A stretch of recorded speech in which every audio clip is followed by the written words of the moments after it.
अनगर नगर पंचायत नगराध्यक्ष आणि नगरसेवक बिनविरोध निवडून आल्याबद्दल माजी आमदार राजन पाटील यांचा संभाजी आरमारच्या वतीने सत्कार करण्यात आला। संपूर्ण राज्यात गाजलेली अनगर नगरपंचायतीची निवडणूक चर्चेची ठरली।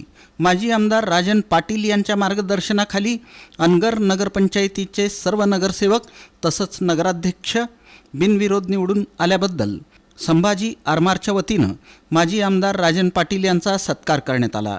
संभाजी आरमारचे मार्गदर्शक तथा माजी उपमहापौर पद्माकर काळे आणि महापालिका परिवहन समितीचे माजी सभापती मार्गदर्शक राजन जाधव यांच्या हस्ते माजी आमदार राजन पाटील यांना भगवद्गीता भेट देऊन त्यांचा सन्मान करण्यात आला। यावेळी संभाजी आरमारचे संस्थापक अध्यक्ष श्रीकांत डांगे, ॲडव्होकेट महेश जगताप, इन सोलापूर न्यूजचे चॅनल प्रमुख समाधान वाघमोडे, संभाजी आरमारचे कार्याध्यक्ष शिवाजी वाघमोडे, नागेश रुपनर आदी उपस्थित होते।